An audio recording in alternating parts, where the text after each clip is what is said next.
पप्पा, हा बेटा. मीडियामध्ये विजय थलापतींच्या धर्माचा उल्लेख का करण्यात येत आहे? काय बेटा, या देशामध्ये एक जाती आणि धर्माच्या नावावर एक नेरेटिव्ह तयार करण्याची एक फॅशन म्हणा किंवा एक प्रथा म्हणा, ती रूढ झालेली आहे. काही धर्माच्या व्यतिरिक्त म्हणजे मेजॉरिटी धर्म आपल्याकडे जो हिंदू धर्म आहे, या हिंदू धर्मामध्ये उच्चवर्णीय जे नेते आहेत त्यांच्या जातीचा कधीही त्यांच्या जातीचे नेते म्हणून उल्लेख करण्यात येत नाही किंवा आपल्याला करताना दिसत नाही. विजय थलापतीच्या संदर्भामध्ये मात्र एक गोष्ट लक्षात घे की या अभिनेत्याने नेत्याने आपल्या प्रचाराच्या दरम्यान कुठेही कोणत्याही धर्माचा उल्लेख केलेला नाही. या उलट पेरियार रामस्वामी नायकर असतील, कामराज असतील, डॉक्टर बाबासाहेब आंबेडकर असतील, यांच्या विचाराचा आधार घेऊन या विजय थलापतीने आपल्या पक्षाचा प्रचार आणि प्रसार केला. कुठेही धर्माच्या नावाने मते मागितली नाहीत. परंतु एक ट्रेंड लक्षात घे की जेव्हा जेव्हा हिंदू धर्माच्या व्यतिरिक्त नेते बाहेर येतात आणि ते जर मायनॉरिटी मधले असतील किंवा खास करून दलित कम्युनिटी मधले असतील तर त्यांना दलित नेते, ओबीसी नेते किंवा तू जो प्रश्न विचारलास विजय थलापतीच्या संदर्भामध्ये ते ख्रिश्चन असल्याचा वारंवार उल्लेख करण्यात येतो. त्यांचे वडील चंद्रशेखर हे ख्रिश्चन आहे, जे मोठे प्रोड्युसर डिरेक्टर आहेत. त्यांची आई ही हिंदू आहे. तरी पण जेव्हा पक्षाचा आपण विचार करतो तेव्हा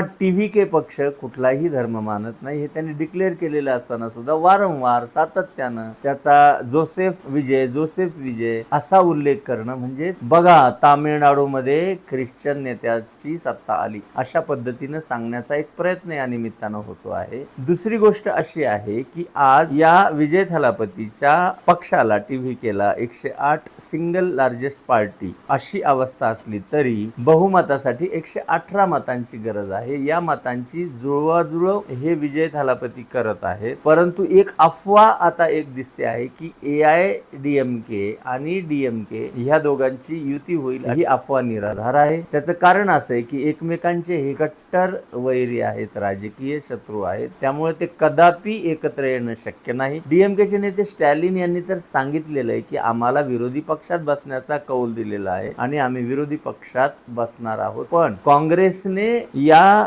TVKला पाठिंबा दिल्यामुळे आम्हाला धोका दिला किंवा आमच्या पाठीत खंजीर खूप असला अशा पद्धतीचं उद्गार हे स्टॅलिननी काढलेले असले तरी राज्यपालांनी विजय थलापती यांना आज निमंत्रित केलं आणि त्यांना सत्ता स्थापनेसाठी निमंत्रण दिलं. उद्या किंवा परवा ते शपथ मुख्यमंत्री म्हणून घेतील. त्यानंतर फ्लोअर टेस्ट होईल. अशा पद्धतीने ही त्यांची वाटचाल चालू राहील. लक्षात आलं बेटा तुझ्या?